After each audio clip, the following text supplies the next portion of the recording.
ನಂಗೆ ಹೇಳೋಕ್ಕಾಗ ಸೈಕಲ್ ಬಗ್ಗೆ ಇಟ್ಕೊಂಬಷ್ಟು ವಿಷಯ ನನ್ನ ಹತ್ರ ಇತ್ತು. ಆಗ ನೀವೆಲ್ಲ ಹೊಡಿತೀರಿ, ಸ್ವಲ್ಪ ಜಾಸ್ತಿ ಮಾತಾಡ್ತಾರೆ. ವಿಷಯ ಅಂತ ಕಣಿ, ಲಖಪತಿ ಬೀದಿ.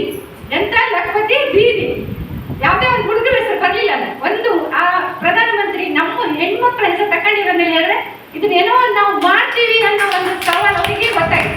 ನಾವು ಒಂದೇ ಹೇಳಿದೆ ನಿಮ್ಗೆ, ಹೆಣ್ಮಕ್ಳು ಕೇಳಿ ದುಡ್ಡಿದ್ರೆ ಊರು ಉದ್ದಾರ ಅಂತ ಹೇಳಿ. ನಾವು ಬೇರೆ ಎಲ್ಲಿ ಹಾಕೋತಿಲ್ಲ, ಆ ದುಡ್ಡನ್ನ ನಮ್ಮ ಮನೆಗೆ ಮಾತ್ರ ಖರ್ಚು ಮಾಡ್ತಾರೆ. ಈಗ ಬೇರೆ ನಮ್ಮ ಮನೆಯಲ್ಲಿ ಇದ್ರೆ ಅದಕ್ಕೆ ನಾನು ಅಲ್ಲ ಅಂತಿಲ್ಲ. ಆದ್ರೂ 90% ಹೆಂಗಸರಿಗೆ 2 ಮಕ್ಕಳ ಒಂದು ಗಂಡ ಅನ್ನೋದು ತಲೆ ಮೇಲೆ ಮೈ ಮೇಲೆ ಇದ್ದಂಗೆ. ಅದು ಮಾತ್ರ 100ಕ್ಕೆ 100 ಅಲ್ಲ. ಈಗ ನಿಮಗೆ ನಾನು ಅವ್ರಿಗೆ ಮೊನ್ನೆಯಿಂದ ಸರ್ ಅವ್ರ ಮನೆ ಉದಾಹರಣೆ ಕೊಟ್ಕೊಂಡು ಮಾತಾಡ್ತಿದ್ದೀರ.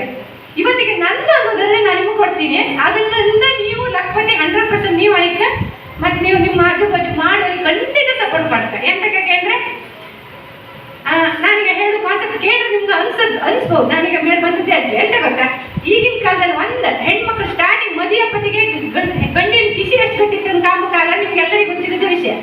ಮದುವೆ ಆದ್ರೆ ಮದುವೆ ಹೋದ್ರೆ ಎಂತ ಮಾಡ್ತಾರೆ, 6-3 ತಿಂಗಳು ವರ್ಷ ಅಲ್ಲ 10 ವರ್ಷ ಅಪ್ಪರಿಗೆ ಅವ್ರದ ಒಂದು ಚಂದ ಕಣ್ದು ಊರ್ ತಿರ್ಬೋದು, ಡ್ರೆಸ್ ತಕೊಂಬೋದು, ಇದ್ರಲ್ಲಿ ಅವ್ರ ದಿನ ಹೊತ್ತು ಗಂಡನ ಆರ ಎಷ್ಟಿತ್ತ ದಿನ ಹಾಕ್ತಾನೆ. ನಮ್ದು ಮುಂದೆ ನಮ್ಗೆ 2 ಮಕ್ಕಳು ಇಟ್ರೆ ಏನಂತ ಯಾವ ಹುಡುಗಿನೂ ಆಲೋಚನೆ ಮಾಡೋದು ತುಂಬಾ ಕಮ್ಮಿ ಅಂತ ಅನ್ಸ್ಕೊಂತಾರೆ. ಎಲ್ಲರೂ ಅಲ್ಲ ಅಂತ ಹೇಳೋದಿಲ್ಲಿದ್ರು ತುಂಬಾ ಕಮ್ಮಿ ಆಯ್ತು.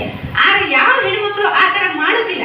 ಎಂತ ಕೇಳಿ ನಾನು ಹೇಳ್ದೆ, ನಾನು ಉದ್ಯೋಗದಲ್ಲಿ ನರ್ಸ್ ನಾನು. ಆದ್ರೆ ನನ್ನ ಗಂಡ ನಂಗೆ ಮದುವೆ ಹಾಕೊಡ್ಲ, ನಾನು ಕೆಲ್ಸಕ್ಕೆ ಒಬ್ಬ ಬಿಡ್ಲಿಲ್ಲ. ನಂದೇ ಒಂದು ಉದಾಹರಣೆ ಕೊಡ್ತೇವೆ. ಅವ್ರ ಮನೆ ತೊಂದರೆ ಆಗ್ತದೆ ಲಖಪತಿ ತಿದ್ದಿ ಮಾಡು. ನಂಗೆ ಮದುವೆ ಹಾಕೋಕ್ಕಿಂತ ಮುಂಚೆನೆ ಹುಡುಗ ಫಿಕ್ಸ್ ಕೊಡ್ಲೆ ನಾನು ಕೆಲಸದಿಂದ ಬಿಡಿಸಿದ್ರೆ ನಾನು ಮನೆ ಹಾಕೊಂಡೆ. ನೆಕ್ಸ್ಟ್ ನಮ್ಮ ಗಂಡ ಮೊದಲು ಬಿಸ್ನೆಸ್ ಒಳ್ಳೆದಿತ್ತು, ಸ್ವಲ್ಪ ಕಡಿಮೆ ಅಂತ ಬಂತು. ನಂಗೆ ಹೆಣ್ಮಗು ಅಂತ ತುಂಬಾ ಇಷ್ಟ. ನಾನು ಅದಕ್ಕೆ ಡಿಟಿ ಹೆಣ್ಣಿಗೆಲ್ಲ ಜಾಸ್ತಿ ಒತ್ತು ಕೊಡೋದು ಅಂತ ಕೇಳಿದ್ರೆ ನಂಗೆ ಹೆಣ್ಣಂದ್ರೆ ಅಷ್ಟು ಇಷ್ಟ. ನಾನು ಹೆಣ್ಣದಕ್ಕೂ ನಾನು ಹೆಮ್ಮೆ ಪಟ್ಟೆ. ಯಾರು ಹೆಣ್ಣಾರು ನಂಗೆ ಹೆಣ್ಮಕ್ಳು ಹುಟ್ಟಂತ ನಾನು ಹೆಂಗಾರು ಕಂಡು ಬರ್ತಾ ಹೆಣ್ಣಿನ ಮಗಿನ ಗಂಡ ಕೇಳ್ಕೋತಿಲ್ಲ ಅಂತ ಹೆಸರೇ ತಂದೆ ಅಂತ ಇಲ್ಲ. ಎಂತಕ್ಕೆ ಗಂಡು ಮಕ್ಕಳು ಪ್ರಾಬ್ಲಮ್ ಅದರ ಹರಗಿಪ್ಪುದು ಅದೆಲ್ಲ ನಂಗೆ ಇಷ್ಟ ಇಲ್ಲ. ನಂಗೆ ಗಂಡು ಮಕ್ಳು ಕೆಲಕ್ಕೆ 100 ಗಂಡಸರು ಒಳ್ಳೆ ಇಲ್ಲ ಅಂತ ನಾನು ಹೇಳೋದಿಲ್ಲ, ಒಳ್ಳೆ ಇಬ್ಬರು ನಾನು ಇಷ್ಟಪಟ್ಟೆ. ಆ ಗಂಡು ಮಕ್ಳು ಅಂದ್ರೆ ನಂಗೆ ಚಾರಿ ಅನ್ಸುತ್ತೆ, ಹೆಣ್ಮಕ್ಳು ಅಂದ್ರೆ ನಂಗೇನೋ ಒಂದು ಅಭಿಮಾನ. ಹಾಗೆ ಪಟ್ಟಿ ನಾನು ಹೆಣ್ಣೆ ಅಂತ ಜೋರಾಸಿ 6 ವರ್ಷದಿಂದ ನನ್ನ ಗಂಡು ಮಗು ಹುಡ್ತೆ ಸುಮ್ಮನೆ ಕಂಡೆ ಎಂತ ಮಾಡೋದಿಲ್ಲ. ನನ್ನ ಗಂಡು ಒಂದೇ ಮಗು ಸಾಕಂದ್ರೆ ಇಲ್ಲ ನಾನು ಹೆಣ್ಣು ಎತ್ತೇ ಸಾಯ್ಕಂಡೆ ಹೇಳಿದೆ.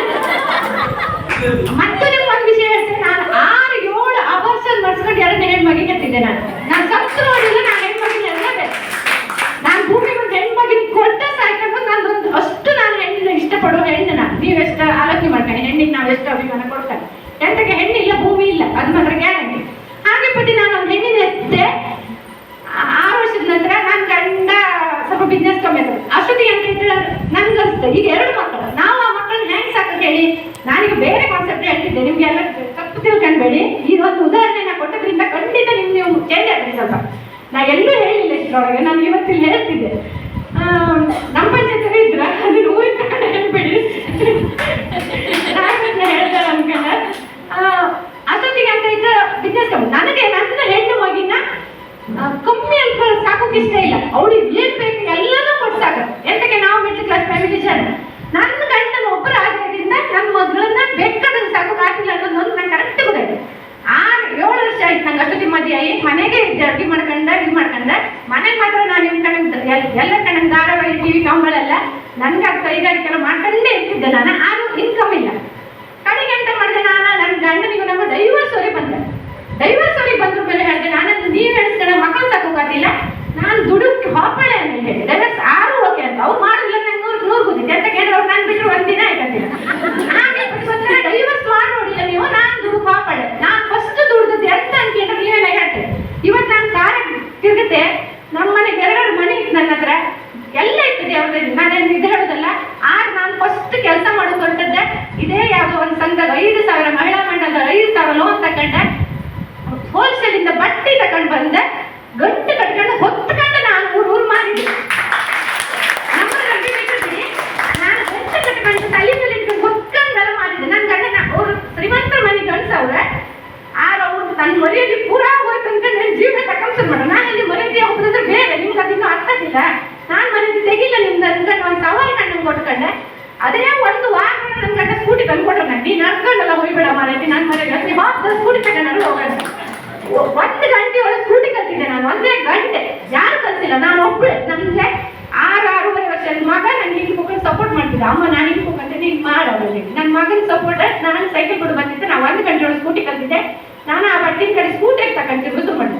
ನಮ್ಮ ಇಡೀ ಊರು ಫೇಮಸ್, ನಮ್ಮ ನಾಟಕಕ್ಕೆ ಇದ್ರೆ ಗೊತ್ತಿತ್ತು. ನನಗೆ ಊರಲ್ಲಿ ಯಾರು ಗುರುತಿಸೋದಿಲ್ಲ ಅಂತಿಲ್ಲ, ಇಡೀ ಊರಿಗೆ ನಮ್ಮ ನಾಡಾದ್ರೆ ನಾಟಕದಲ್ಲಿ ಯಾರು ಎಲ್ಲರಿಗೂ ಗೊತ್ತಿದೆ. ಎಂತಕ್ಕೆ ನಾನು ಇಡೀ ಊರಿಗೆ ಮುಳ್ಳು ಎಲ್ಲ ತಿರುಗಿದ್ದೆ ಬಟ್ಟೆ ತಗೊಂಡು.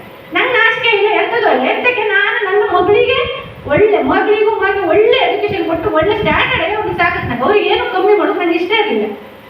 ಆ ಒಂದು ಕಾನ್ಸೆಪ್ಟ್ ನನ್ನ ತಲೆಯಲ್ಲಿ ಮುಗಿದಿಂದ ನಾನು ಆ ಬಟ್ಟೆ ತಕೊಂಡು ಮಾಡಿ ಅದು ಎಷ್ಟು ದುಡ್ದಿದೆ ಅಂದ್ರೆ, ಬಟ್ಟೆ ಜೊತೆಗೆ ಅಗ್ರಿಗೋಲ್ಡ್ ಅಂಗಡಿ ಬಂತಾಗಳಿಗೆ ಅಗ್ರಿಗೋಲ್ಡ್ ಉದ್ಯೋಗದಲ್ಲಿ ಉದ್ಯೋಗ ಮಿತ್ರ ಒಂದು ಬಿಟ್ಟದೆ ನನ್ನ ಗಂಡ ಎಲ್ಲದಕ್ಕೂ ಬಿಟ್ಟರೆ ಮತ್ತೆ ಅಷ್ಟೊತ್ತಿಗೆ ಅವ್ರಿಗೆ ಹೆಂಡತಿ ಮೇಲೆ ಧೈರ್ಯ ಬಂದಿತ್ತು. ಇನ್ನು ನನ್ನ ಹೆಂಡತಿ ಗಟ್ಟಿದ್ದಾರೆ ಎಲ್ಲೂ ಎಂತ ಹಬ್ಬ ಸ್ಟಾರ್ಟಿಂಗ್ ಅವಳಿಗೆ ಹೆದರಿಕಿದ್ದಿ ಸ್ವಲ್ಪ ಹಂಗೈತಿ. ಕಡೆಗೆ ಉದ್ಯೋಗ ಖಾತ್ರಿ ಹೋದೆ, ಅಗ್ರಿಗೋಲ್ಡ್, ಬಟ್ಟೆ ವ್ಯಾಪಾರ, ಇನ್ನೂ ಒಂದು ಅನ್ಸಿಟ್ ಮರ ನಾಲ್ಕು ಕೆಲಸ. ತಾಲೂಕ್ ಪಂಚಾಯತಲ್ಲಿ ಇದೇ ಸಂಪನ್ಮೂಲ ವ್ಯಕ್ತಿ ಹೆಸರಿದ್ದ ನಾನು ಕೆಲಸ ಮಾಡ್ತಿದ್ವಿ. ತಾಲೂಕ್ ಪಂಚಾಯತಿಯಲ್ಲಿ ನಾವು ತಾಲೂಕ್ ಪಂಚಾಯತಿಯಲ್ಲಿ 4 ಕೆಲಸ. ಬೆಳಿಗ್ಗೆ 3:30 ಹೇಳ್ತಿದ್ದೆ, ರಾತ್ರಿ 11 ಗಂಟೆಗೆ ಮಲ್ಕೊತಿದ್ದೆ ನಾನು. ಒಂದು ದಿನ ನಾನು ಬೆಳಿಗ್ಗೆ ಚಾ ಕುಡ್ದಿದ್ದಕ್ಕೆ ಎಂಬುದಿಲ್ಲ, ಚಾ ಮಾಡಿ ಎಲ್ಲ 7 ಗಂಟೆ ಒಳಗೆ ನನ್ನ 2 ಮಕ್ಕಳು ಇಂಗ್ಲೀಷ್ ಮೀಡಿಯಂ CBSE ಸ್ಕೂಲ್ ಕಲಿಸಿದ್ವಿ ನಾವು. 10ನೇ ಕ್ಲಾಸ್ ತನಕ CBSE ಅಲ್ಲಿ ಓದಿದ್ದು ನಾವು. ವರ್ಷಕ್ಕೆ 55,000 ನನ್ನ ಮಕ್ಕಳಿಗೆ ಖರ್ಚು ಮಾಡಿದ್ದೆ ನಾನು. ಇದೆಲ್ಲ ದೊಡ್ಡ ಸ್ಥಿತಿ ಹೇಳಲ್ಲ ನಾನು. ನಾವು ಎಲ್ಲಿ ಹೆಡವಿ ಬೀಳುತ್ತ ಹೆಂಗ್ಸ್ ಎಲ್ಲಿ ನಾವು ತಪ್ಪು ಮಾಡಕ್ಕೆ ನಿಮ್ಗೆ ಅರ್ಥ ಇದೆ ಹೇಳಿ. ಅದ್ರ ಬೇರೆ ಬೇರೆ ಟಿವಿ ತೋರಿಸೋಕೆ ಖುಷಿ ಅರ್ಥ, ಹತ್ತದಿಂದ ಕಾಣಿಲ್ಲ, ಕಂಡ್ರೆ ಕೂಡಲೇ ಸಸಾರ. ನಾನೀಗ 10ರಿಂದ ಹೇಳ್ತಿದ್ದೆ ನಿಮ್ಗೆ.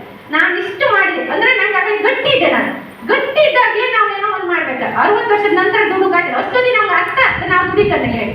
ಈಗ ಅದಕ್ಕೆ ನೀವು ಸಣ್ಣ ಪ್ರಾಯದಲ್ಲಿ ಇದ್ರಿ, ನೀವು ಈಗಲೇ ಎಚ್ಚೆತ್ಕಣಿ ಅಂತ ಹೇಳೋದು ನಾನು ಹೇಳು.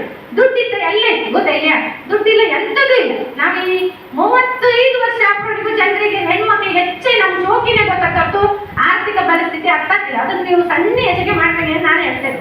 ನಾನು 29 ವರ್ಷದ ಮಗಳನ್ನ 31 ವರ್ಷದ ಮಗಿನ ಮನೆಗೆ ಬಿಟ್ಕೊಂಡೆ ನಾನು ದುಡುಕು ಸ್ಟಾರ್ಟ್ ಮಾಡೋದು. ಉದ್ಯೋಗ ಮಿತ್ರ ಆಗಿ ಕೆಲಸಕ್ಕೆ ಹೋಯ್ದೆ ನಾನು.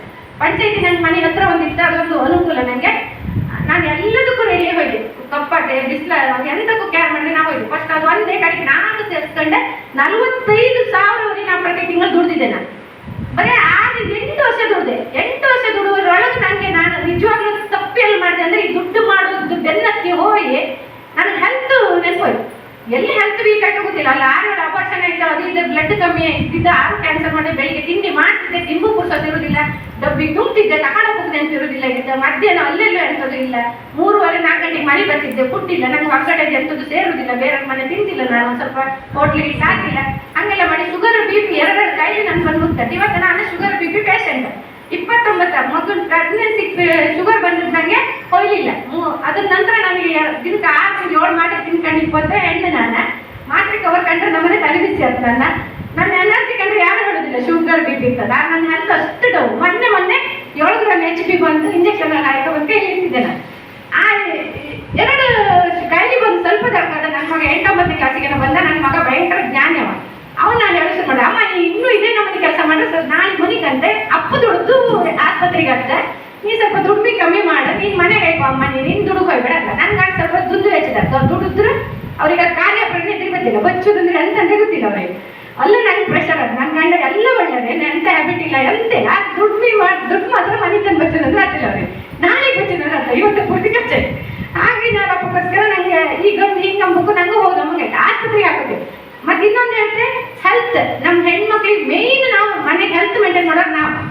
ನಾನು ಒಂದು ಪ್ಲಸ್ ವಿಷಯ ಆದ್ರೆ ಹೇಳಿ, ನಾನು ಎಲ್ಲ ರೀತಿಗೆ ಇವತ್ತು 0ಇಂದ ಬಂದಾರ ನಾವು ಗಂಡ ಹೆಂಡತಿ. ನೆನ್ಪಿಟ್ಕಣಿ, ನಾನು ಮದುವೆ ಹಬ್ಬಕ್ಕೆ ಕಿಸಿ ಕಣ್ಣು ಮದುವೆ ಇಲ್ಲ, 0 ಗಂಡನ ಮದುವೆ ಇದೆ. ನಾವು ಮದುವೆ ಹಬ್ಬಕ್ಕೆ ಮುಂಚೆ ನನ್ನ ಗಂಡಿ ನಾನು ಸಾಲ ಕೊಟ್ಟಿದ್ದೆ, ನಂಬಿ ಬಿಟ್ಟಿರ್ಬೇಕು.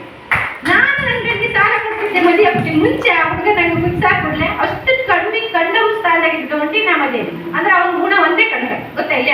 ನಾನು ಮದುವೆ 0ಇಂದ ಮೇಲೆ ಬಂದಿದ್ದೆ. 0 ಅಂದ್ರೆ 0 ನಾ ಹೇಳಿ ಮದುವೆಗೆ ಸಾಲ ಮಾಡ್ಕೊಂಡೆ ಮದುವೆ ಅದ. ನಾವು ಅಷ್ಟು ಕಡಿಮೆ 0ಇಂದ ಮದುವೆ ಅದ್ಕೊಂಡು ತಗೊಂಡು ಇವತ್ತು ನಾವು ಒಳ್ಳೆ ರೀತಿಯಾಗಿತ್ತು. ಯಾಕೆ ನಾವು ಹೆಣ್ಣು ಮಕ್ಕಳು ಮನ್ಸು ಮಾಡಿದ್ರೆ ಎಂಥದ್ದು ಮಾಡ್ತಾರೆ ಹೇಳಿ ನಿಮ್ಗೆ ಒಂದು ಇದಷ್ಟೇ. ಅದ್ರ ಮೇಲೆ ಈ ಲಕ್ಕಪತಿ ಲೆಕ್ಕದಲ್ಲಿ ಈಗ ಲಕ್ಷ ಅಂದ್ರೆ 10,000 ಬೆಲೆ ಇದ್ದಷ್ಟು ಇಲ್ಲ. ಈ ಲಕ್ಕಪತಿ ಯಾವ ಲೆಕ್ಕದಲ್ಲಿ ಯಾರು ಮನ್ಸು ಮಾಡಿದ್ರಿ ನೀವು ಖಂಡಿತ ಮಾಡ್ಕಂತ ಮಾಡಿನಿ ಗೊತ್ತಾಗ್ಯ. ನಾನು ಇದೊಂದೇ ಹೇಳೋಕೆ ಇಷ್ಟಪಡ್ತೀನಿ. ಮತ್ತೆ ನಿಮ್ಮ ಆಜುಬಾಜು ಮನೇಲಿ ಹಾಗೆ ತುಂಬಾ ಜನ ಟೈಮ್ ವೇಸ್ಟ್ ಮಾಡ್ತಾರೆ. ಇದಿಷ್ಟು ನನ್ನ ಸ್ಟೋರಿ ಹೇಳೋದು ಯಾರು ತಪ್ಪು ತಿಳ್ಕೊಂಡ್ಬೇಡಿ. ನಾನು ನಿಮ್ಗೆ ಒಂದು ಉದಾಹರಣೆ ಅಷ್ಟೇ ಕೊಟ್ಟದ್ದೆ. ಮತ್ತೆ ನಮಗೂ ಒಂದು ಎಲ್ಲೋ ಒಂದು ನಾನು ಇಷ್ಟು ಕಷ್ಟಪಟ್ಟಂತ ಹೇಳ್ದಂಗೆ ತುಂಬ ಆಸೆನೂ ಇದ್ದಿದ್ದೆ. ಎಲ್ಲ ಹೇಳ್ಕೊಂಡಿಲ್ಲ ನಾನು ಎಷ್ಟು ಸುಮಾರು ಬದಿಗೆ ಹೋಗ್ಬೇಕು. ಯಾರು ನಾನು ನಿಮ್ಮ ಹತ್ರ ಹೇಳ್ಕೊಂಬಂಗೆ ಅಂದ್ರೆ ಇದು ದಿಕ್ಕುಪತಿ ದೀದಿ ಕಾನ್ಸೆಪ್ಟ್ ಬಂದಕ್ಕೋಸ್ಕರ ನಾನು ಹೇಳ್ತಿದ್ದೆ. ದುಡ್ಮಿ ಹೆಂಗೂ ಮಾಡೋಕಂತ ಹೇಳೋಕ್ಕೋಸ್ಕರನೇ ನಾನು ಮಾಡ್ತಿದ್ದೆ. ಅದ್ರಲ್ಲಿ ಮರ್ಯಾದೆ ಅಂತೂ ಖಂಡಿತ ಇಲ್ಲ ದುಡ್ಮಿ ಮಾಡಿದ್ರೆ. ಅವ್ರು ಯಾವ ಮನೆ ಸರಿ ಅಂದ್ರೆ ಪ್ಯಾಕೆಟ್ ಐಟಮ್ ಮಾರೋಕೆ ಎಲ್ಲಿ ಬೇಕಾದ್ರೆ ನಿಂತ್ಕೊಂಡ. ನಮ್ಮನೆ ಒಂದು ಮರ ನುಗ್ಗಿಕಾಯಿ ಐತೆ, ಆ ಚಿಕ್ಕ ಮನೆಯವರೆಲ್ಲ ಬಂದು ಸುಮ್ಮನೆ ಕಟ್ಟ ಅದನ್ನೇ ನಾವು ಕೊಯ್ದು ಕಟ್ಟಿ ಅಂಗಡಿ ತಗೊಂಡು ನಮ್ಮನ್ನ ನಾಚಿಕೆ, ಅದು ನಾಚಿಕೆ ಮಾಡುವಂತ ವಿಚಾರನೇ ಅಲ್ಲ. ವಿಷಯ ಗೊತ್ತಾಯ್ತಾ? ಯಾವ್ದಕ್ ನಾಚಿಕೆ ಮಾಡಿದ್ರೆ ಅದನ್ನ ಮಾಡುದಿಲ್ಲ ನಾವು, ಯಾವ್ದಕ್ ಮಾಡೋಕ್ಕಾಗ ಅದಕ್ಕೆ ಮಾಡುತ್ತೆ.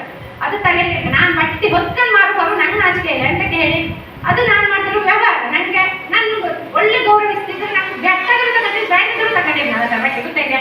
ನಾನು ಕಟ್ಟು ತಗೊಂಡಿದ್ದೀವಿ ಅಷ್ಟು ನಾನು ಇಟ್ಕೊಂಡಿದ್ದೆ ಒಳ್ಳೇದು. ನಮ್ಮ ಒಳ್ಳೆತನ ಇದ್ರೆ ಎಲ್ಲ ಹೊರ ಬೆಲೆ ಅಂತಂದ್ರಲ್ಲ ಹಾಗೆ. ಈಗ ನಾನು ಎಲ್ಲೋ ಬಂದೆ ನಿಂತ್ಕೊಂಡೆ ಅಂತಂದೆ.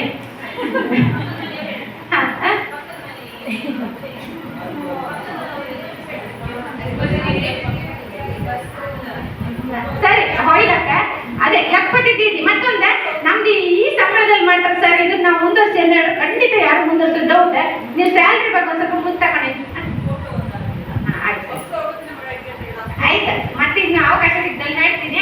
ಆದ್ರೆ ಈಗ ನೀವು ಕಾನ್ಸೆಪ್ಟ್ ಯಾರು ಸ್ವಲ್ಪ ಕೆಳಗೆ ಬಿಡಬೇಡಿ, ಸ್ವಲ್ಪ ಮೇಲೆ ತಗೊಂಡು ಬನ್ನಿ. ನಮ್ಮ ಇಡೀ ದೇಶ ಉದ್ಧಾರ ಆಯ್ತು, ನಂಗೂ ತುಂಬಾ ಆಸೆ ಇತ್ತು.